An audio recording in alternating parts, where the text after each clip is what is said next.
This is The Final Word. It's season 16. It's episode 28. And it is Geoff Lemon with Bharat Sundaresan joining you, Adam Collins, on holiday, having a very rare moment away from the podcast. We are free to do with it as we will. You can join the Patreon if you want to be free of ad breaks, because then you won't get them. You can get the separate feed that allows you to do that. The show is brought to you today by Westfield, London, and Westfield, Stratford City, in the great city of London. Thank you to them. Adam's away, Barrett's here.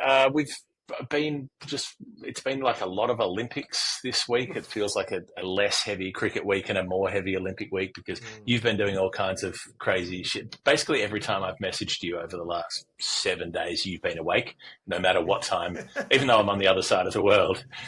All of the times when you shouldn't be awake, you are awake because you're up watching a hockey game, or you're up watching the athletics, or you're up watching some boxing, or whatever it might be. We might as well indulge a little bit, because I'm sure everybody else has been, even though we're crossing our sports boundaries because we don't get cricket into the Olympics for another 4 years. What have you been indulging in over the last 7 days? The beauty of the Olympics is every time, or once every 4 years or 3 years in this case, you get introduced to something new. I remember 2016 Rio, fencing was my thing. I just couldn't get my eyes off fencing. And I told myself at the end of Rio, that's it. I'm going to just follow fencing. And obviously I did not. I had to wait 5 more years in that case to get back to watching some fencing. Similarly, there have been so many sports. Like, I've never been a big basketball guy, even though we grew up with basketball in the school I went to. But I've been watching the Boomers, and then now I'm really into it for the first time probably in my life to this extent. Been watching, I'm surprised that got you into it, because the Boomers were absolute dross for most of their campaign. They were. I mean, I thought they were okay last night, but then, Serbia just came back so strongly. But I think it was more the pace of the sport, and I covered a lot of basketball in my early days as a journalist in Mumbai, so I was exposed to it early. For me, not just the sport, but the way it's been sold to new audiences like me is speed climbing. We had sport climbing last time as well, but just that commentator, I want Adam Collins calling some speed climbing for me, because as you know, it just takes 4 seconds or 5 seconds to finish the task, and the fact that the commentator goes up and down with it, that's how you introduce a niche sport. And of course, there's always a lot of athletics that. And that's the beauty of watching the athletics on TV, right? Just switch it on, leave it on. There's something fun happening all the time. The world feed is always good for that. And the javelin was great. Neeraj Chopra, it's rare. I'm not the biggest Indian sport fan, as you know, but it's quite something to watch an Indian athlete kind of capture the world's imagination like Neeraj Chopra does. He just comes, chucks the javelin, and that's it. He's qualified. But this morning, I think both of us were watching the boxing. It was quite something to see or hear the cheers that the Algerian boxer was come under so much scrutiny and unnecessary controversy about her and her personal life and everything else. To see her win the way she did, but also to hear not just the Algerians but everyone else cheering, it was just like. And I don't know about you. You spoke about Adam Collins being on holiday, so I'm sure he's suffering some sort of imposter syndrome because he's on holiday. But the Olympics always gives me an imposter syndrome, especially when you see an 11-year-old in the Olympics, and you think I said, I was telling Isha, I said, I'm 7. She's 7 Olympic events away from getting to my age. So, it's quite something. That age it's just a matter of time before we see an 8-year-old or a 9-year-old in the Olympics. There are so many moments that. The Imam Khalif bout earlier was extraordinary. That reception in the crowd, there's such that long historical relationship and a very fractious and difficult relationship between France and Algeria, but a strong relationship as well. The amount of support there. It was pretty special watching Julian Alfred doing her thing in the 100 meters, the gold in the 100, silver in the 200. Just from an indulgent personal perspective of having been in St. Lucia so recently, where we were only a few weeks ago, and seeing that country and how things work there and how how modest their sporting footprint has been, how big it was when Darren Sammy captained West Indies because he was the first St. Lucian to do it. The fact that he's got the big cricket ground there named after him now, and the fact that St. Lucia had never won an Olympic medal in any sport of any colour, and then they finish with, arguably the best of the lot. Like the 100 on the track is probably the marquee event of the Olympics. So that was extraordinary. And then Dominica won their first medal as well too. That was gold in the triple jump. So it was a wild night on the track, that one. Yeah, you're right. I mean, and we're seeing so many surprise results in track and field, and we still have a few more days left. So there'll be more to come. And what about the 100-meter men's race? Like, I mean, the photo finish we talk about all the time, but just the fact that what his head was ahead, and that's what won him the race. And look, me, actually both of us, we are all for men with bold fashion winning in life, and it was good to see Noah Lyles do that, with the headband and everything else. He's quite the performer, and I think that's what really comes across during every Olympics. Like, there are great athletes, but then there are great performers who are also great athletes, and they just kind of have this ability to steal the show. So I'm waiting for the weightlifting to start. I don't know, some sport, even if you don't follow it, it's so easy to follow. You can go once every 4 years. Like archery is one of them. It's simple. Weightlifting is also pretty simple. And now, so is speed. Did he lift it up? Did he? No. Okay. Did she lift that up? Yep, she did. Okay, that's it. Yeah. And the body language tells you that the lifter tells you, if they drop it and look annoyed, then fine. If they hold it and look like they're just really trying to hold in a shit, then they've won. That's it. And just before we get to the cricket, the one sport that is very complicated to understand is wrestling. I mean, my kind of wrestling, pro wrestling, is easy. Obviously, it's not. I mean, some storylines are great, and we had a great SummerSlam just recently. But to see Vinesh Pogart do what she's done, become the first Indian female wrestler to go into the Olympic final. I think she'll have her bout later today, as when we're recording anyway. And, the fact that she was just protesting against the government. Last year, 40 days, they were on a strike. They were sleeping on the pavement, she and a bunch of other wrestlers, going up against the might of the Indian government because they wanted a case filed against the then head of the association. And then to, win glory for India, which in a way you can say turned its back on her. It's quite something, and I think everybody will be tuning in. And you could even hear even in the commentator's voice, like the neutral commentator talk about everything she's come back from to still have that motivation to fight for the country. I mean, last year all the wrestlers went and laid their medals into the Ganges or the Ganga River, as we call it, and it's so many special moments, and still 4 days to go. 4 days to go, and most of the climbing, the sport climbing is one of my favourites and was since last time. The lead climbing, especially where they're going up the cliff. The skateboarding's been great. I've loved that as an inclusion since Tokyo as well. And women's gymnastics is my favourite. That's always my go-to Olympic sport where, I love the mix of power and style and finesse. And then, and obviously Simone Biles has been extraordinary because she is. I was thinking about this earlier. I think she's probably the most extraordinary athlete of my lifetime that I've ever seen compete because she does things. She's trending towards the sort of Bradman category or the Jahangir Khan category of being so far ahead of everybody else. Like, she does things that other gymnasts literally cannot do, that it's impossible for them to do the moves that she does. And the only way you can beat her is if she makes an error in performing an outrageous skill. So her floor routine was like all of the elements were more complicated than everybody else's elements. She just stepped out of bounds on a couple of the landings and got a couple of deductions. And so very narrowly went from gold to silver, but those are the margins. And then someone like Rebecca Andrade from Brazil, who's an extraordinary competitor who had 3 knee reconstructions and then came back to compete in Tokyo, won a medal there, and has been. If Simone Biles wasn't around, Rebecca Andrade would have been winning a lot more medals in the last the last few meets, but she was able to get the floor gold, which she thoroughly deserved. You know, it was, I don't know, I haven't missed a minute of it, and every part of it's been gripping.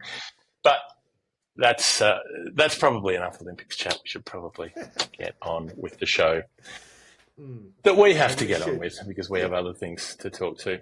Well, and we have a very somber start to the show today in cricket terms, because we had the news come in during the week about the death of Graham Thorpe, a huge figure in English cricket, played 100 test matches on the dot, made 16 test hundreds, averaged more away than at home, which is always one of those markers of rare players with an average in the mid-40s playing during an era when England were such a frail team and so much misfortune befell England in Test cricket. It's been an extraordinary couple of days to see the response, the memories that people had of him as a player.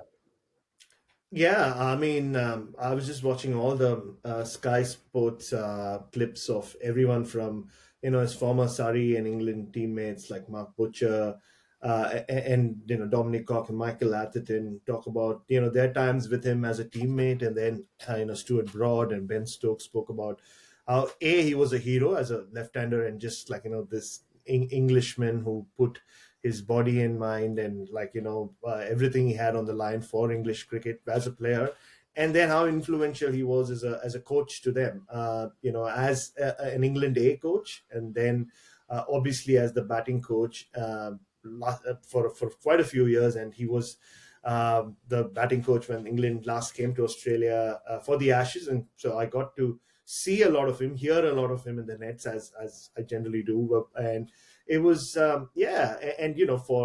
for everyone around the world, he was such a stylish left-hander. Brian Lara said he saw Graham Thorpe in him, or himself in Graham Thorpe. And I remember when he made his debut, I was like, I always wanted Australia to beat England back then. I mean, West Indies was everything, but I always was an Australian fan in that sense. And I remember his debut was just sensational when he made the 100. And every time even when West Indies played against England or whatever, he was always the best batter. I think the most stylish batter England produced in that era. Just listening to and watching, all these guys like Michael Atherton and Mark Butcher and Dominic Cork tear up and talk about, I think someone who, like they all said, faced his demons, had to deal with demons off the field throughout his life. Obviously, they didn't go into details. That's none of our business anyway. But you could see that he was a man who he was the guy you wanted to go to war with in terms of when you were playing a cricket match, but also fought his own demons away from it. It's a huge loss. 55 is ridiculously young for someone to pass away, and I think his loss is being felt. And in a way, like it happens with a lot of these cricketers who aren't the most flamboyant off the field, who don't give the flashiest of interviews. I think the fact that he played 100 tests and he was England's best batter throughout that period, the difficult period, people acknowledge it now more than they did when it was happening. And it's sad, but that's just how it plays out. For someone like him, he has to pass before he gets his true plaudits. Well, I think before people are made to stop and actually think about what this player means to them, because they don't expect this to happen. You don't expect, from an Australian context, you don't expect Andrew Simons to be gone now at this point, but he is. I think that a lot of that response was the shock of, "You're fucking kidding me!" But he couldn't be. He's relatively young. He's somebody who people were expecting to be thinking about and chatting about and maybe hearing from for years to come. So there's that shock and that upset and that disappointment that it forces people to consider and reconsider their relationship with their memories of that player and what a player meant to them in that way, because they're expecting to not have to go through that process for another 30 years, really. And here we are. So yeah, it's a really sad week, and for particularly for those in England who followed that career closely, and for anybody else who's feeling it around the world, we're thinking of you. Feel free to drop us a line. We're here all the time. So it's been a wild, eventful and just week. on that, like, I mean, I didn't have too many personal interactions with him, but I suddenly just came to mind. When England were in India in 2012, he was part of the Lions coaching setup, and I'd gone to DY Patil to pretty much see Steve Finn have like a fitness session, which we recently spoke about with him in the Caribbean. And so Graham Thorpe was coach, and there was no other journalist there. I was just sitting there watching the game, and he was around. He just came and just randomly started chatting to me. He didn't know who I was. And I remember him talking about how he needed help because his daughter then was doing a dissertation or some research piece on something to do with Indian culture. And he said, we just started chatting, and then I told him a few things, and he was like, "Oh, I can give you or can I grab your email? Can you just drop her an email, and with your thoughts, it'll be really helpful." And he just seemed like the most lovely of people you'll ever meet. So yeah, I mean, and that's pretty much what is coming through from that thought is being echoed by everyone who knew him really well. Yep. It's one of those shitty weeks that comes around, and I'm sure there'll be more on it. But it's been a pretty extraordinary period of time in Bangladesh as well. It's been building for a few weeks now, and we've been keeping an eye on it because, not just because there's the relevance of cricket in Bangladesh, but there is the student protests that have been building over the last few weeks, the general lack of involvement of any of the influential cricketers, some of whom are members of parliament themselves. There's been increasing violence in the repression of these protests. People have started to be killed in putting down these protests, and it's boiled over the top of the pot in the last couple of days with these student protests that have become much wider protests with huge marching on the cities, and with scenes rather like what we saw in Sri Lanka in 2022. You can follow along some of this from our mate Mohammed Issam, who's the Bangladesh correspondent for Cricinfo, who's been posting up a lot of useful stuff about it on socials, which you can find. But so Sheikh Hasina, who's the Prime Minister who was in charge of violently repressing these protests, has resigned, has been overthrown effectively, has fled to India, and has got out of Dodge. Her government's collapsed. There was a brief period of time, a minute there, where it looked pretty concerning that there might be a military takeover, where there was a military general who was instituting some sort of interim government, but they seem to have avoided that now. So the Bangladeshi president, they've got a president prime minister kind of split, has dissolved the government and nominated a new government, which is going to be an interim government until they can have elections and sort the whole thing out. But it's been a quick rise. Well, it's been a slow build, and then it's suddenly the volcanoes erupted. Yeah, and we saw scenes sort of similar when, the Prime Minister's house is taken over, and we saw that happen in Sri Lanka with the president. But the only difference is, overall, the Sri Lankan protests stayed peaceful, and it says a lot about not just people of that country, but how different the two protests were, and how quickly they turned, and the amount of violence we've seen in Bangladesh is pretty scary, and it's a highly populated country. It's a small country in terms of area size, but it's always up there in terms of density of population. So the violence spreads much quicker as well. And like you said, Sheikh Hasina, who's been in charge of the country for years, and before her father also played a huge role after Bangladesh became its own independent nation. And they've always had, she's always been a supporter of India. So there's been, it's been a very friendly relationship between her party and subsequent Indian governments and over the last few years. So, I mean, look, there's been no proper intervention that we know of from India, but now the recent escalation has also seen, apparently there have been a lot of attacks on Hindu neighborhoods. 10% of the population is Hindu in Bangladesh, and Initially I wasn't sure. These days you have to always read at least 10 pieces in legitimate websites before you make up your mind. And I was speaking to Gav Joshi, who, a friend who's in Sydney, and he does cricket coaching these days for kids. And he was telling me one of the kids didn't show up because his dad was dealing with violence back in Bangladesh, where their house had been attacked. So yeah, and it's not over yet. So hopefully everything gets things start calming down. But yeah, from a cricket perspective, and some of the Bangladesh players and some of their coaches are there right now. They were on the cusp of leaving for Pakistan to play a 2-test match series. So most of the players are kind of stuck in Bangladesh for now. So we'll have to see how that plays out as well over the next few days and weeks. Yeah, they've had the appointment of Dr. Muhammad Yunus, who's a sort of noted humanitarian academic, Nobel Prize winner, who's been appointed to run the interim government. So that seems, on the face of it, like a significant and hopefully trustworthy appointment that will be able to handle that and where things go from there.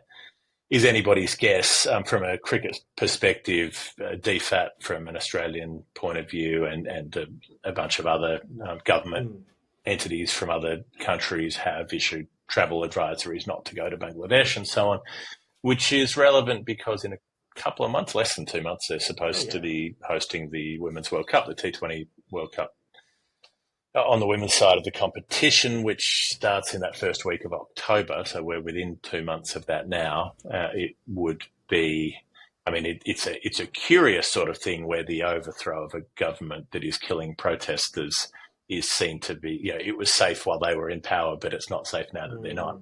That's an interesting way to see the situation. But I suppose the volatility and the unrest is the reason behind those travel advisories at the moment. Whether they stay in place is another question. But if they do stay in place, I couldn't see Cricket Australia sending a team over there or the ECB sending a team. If those advisories continue to be given by government, then there's not much that an organising body can do.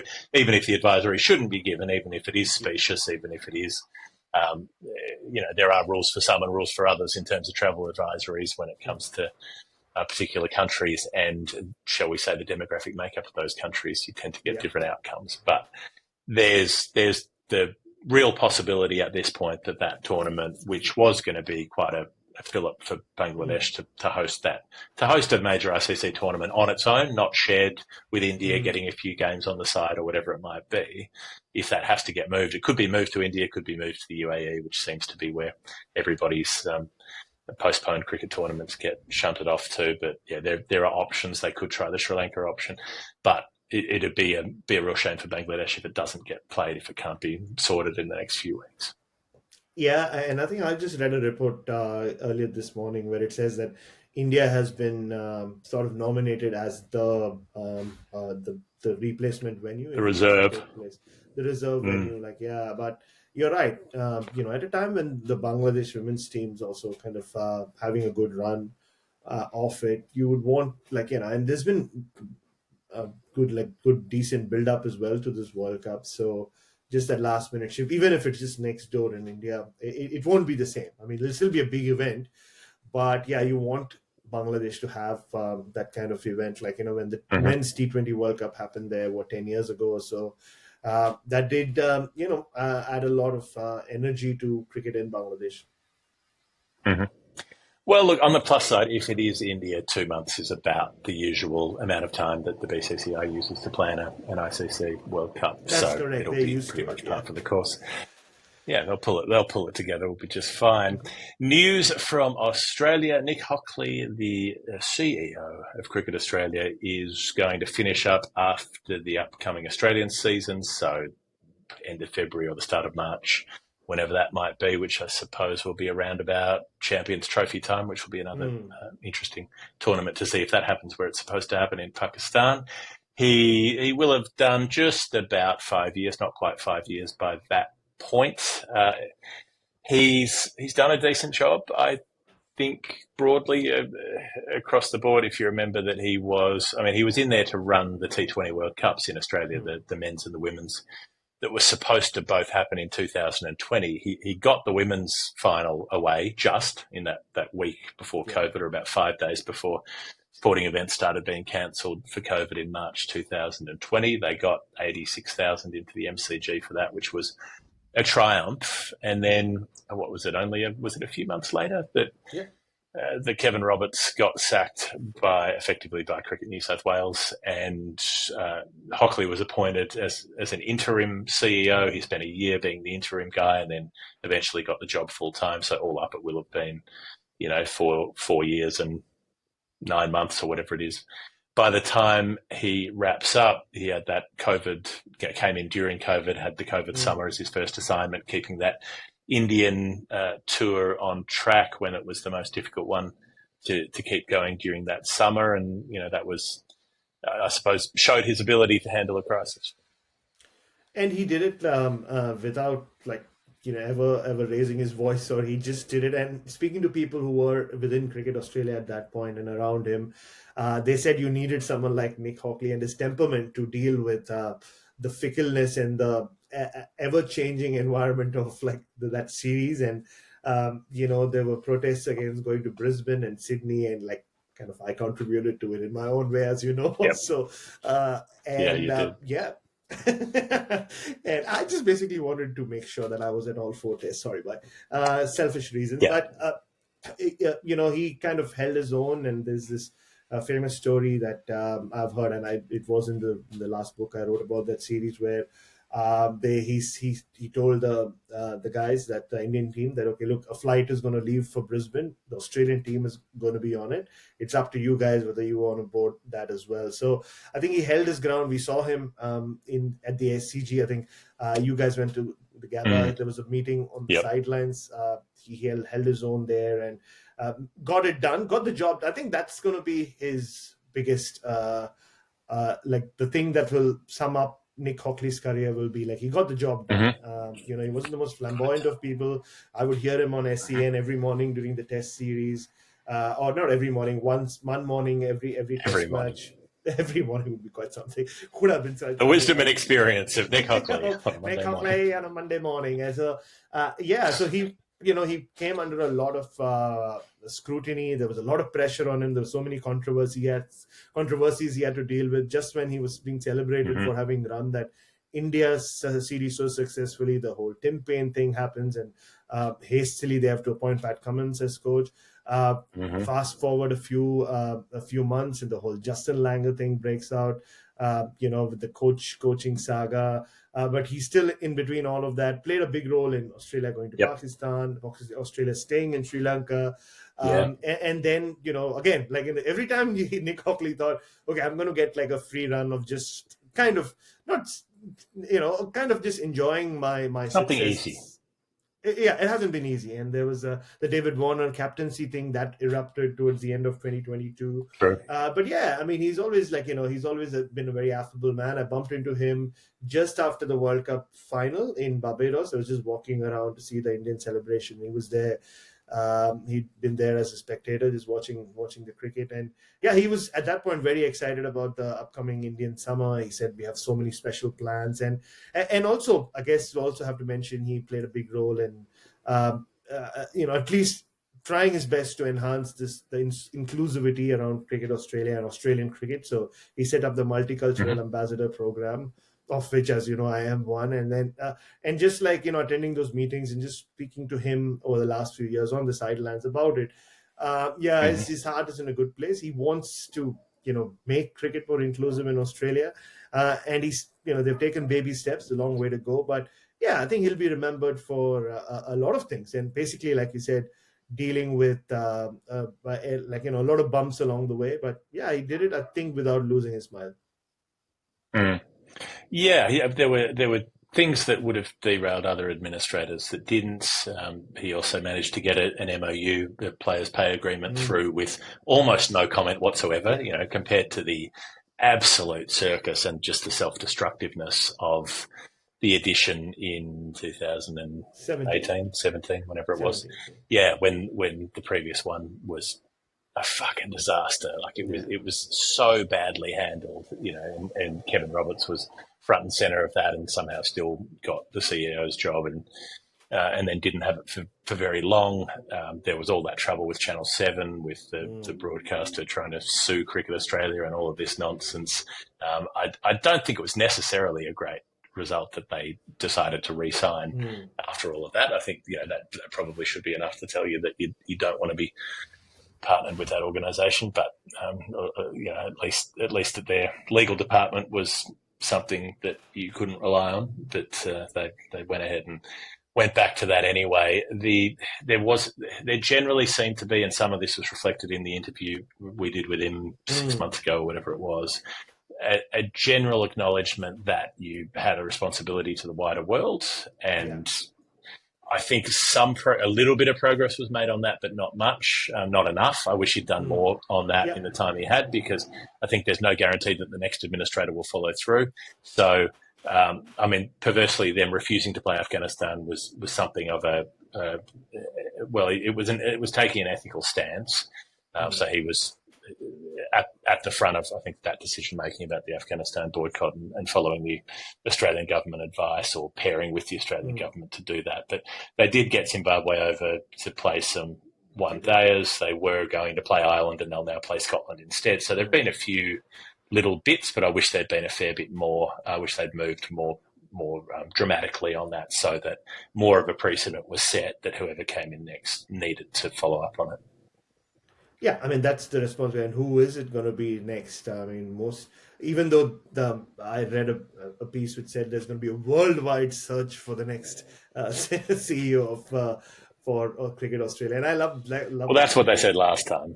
Yeah. But I think the nominees or people who are being talked up already are either Todd Greenberg, who's done a great job with the Players Association, or I heard be a funny one though to jump the fence. Like given how much conflict there has been at times between the players' union and the main organisation, to go from I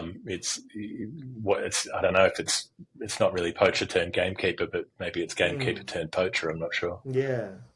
It's almost like the head of the. I can't think of a good analogy. I'm sorry. I was going to say something about the head of the prison and like all of that, and it wasn't going anywhere good. So we just leave it at that. It is early in the morning, and I am sleep deprived. All right. Yeah, I think some of the other names that are popping up are people who've had something to do with Cricket Australia. We haven't really heard a name out of the blue yet. But like you said, there's still time till March. I'm sure they won't wait till March. There's still time. There's still time. There's always time. Like the villain at the end of the Mask movie said, there's always time. There's always time. There's always time. It's time for us to take a short break, and then we'll be back. It is the final word. It's season 16. It's episode 28. And if like us, you have been watching the Olympic sport climbing, Bharat, if you've been watching some speed climbing, watching some lead, and maybe watching some bouldering, and you're thinking, I like the look of that. I like the look of bending my body in half while hanging upside down. I want to see if I can get my foot on that bit and my other foot on that bit and my hand on that bit to get some points in a very opaque and inexplicable way. Then Westfield, London, not quite so Westfield, Stratford City, but Westfield, London could be the place for you. Out at White City, at the site of the 1908 Olympics, where they didn't have sport climbing and they didn't have bouldering, they now do. If you wanted to go out there now, you can boulder, Bharat Sundaresan. The next time you go to London, you can go to White City, you can go to Shepherd's Bush, to Westfield, London, and you can go to City Bouldering, which has a state-of-the-art bouldering arena. I'm looking at some pictures of it now. It is very multicolored. It's very vibrant. You would like it. It would look good as a fingernail design or something for you. There are lots of bold primary colors to show you the difficulty grades of the different grips that you can use up to different walls. Some of them go in at angles. Some come out at angles. Some of them are almost upside down. They have classes for adults, for kids. They have events, and they're doing a bunch of stuff during the Olympics as well, with a bouldering offer where you can get in there and figure out what they can offer you. Or the easiest thing to do, go to the website or download the app and look at the events page, find the bouldering events. or whatever it may be. There are kids climbing classes and so on and so on. And you too could hang upside down like a fruit bat with our friends at Westfield. There you go. Till the time they provide that bag of chalk that they all seem to carry around. Yep. So that looks really cool. Isha and I were wondering if it's something you bring yourself or you're given the bag of chalk. Do you have your own bag of chalk? I'm going to Great carry question. my own bag of Great chalk. question. Yeah. Yep. Well, what if someone tampers with your chalk? I know exactly. What if they put a bit of silicon powder in there to make it slippery? What if they put some what if they put some clenbuterol in there so that you fail a drugs test? Yeah, and look, boys and girls, big life lesson there. Always trust your own bag of chalk, is all I'll say. Yeah. Yep. Bring your own bags of white powder. Don't pick them up off the ground. True. That is the lesson for today. Right.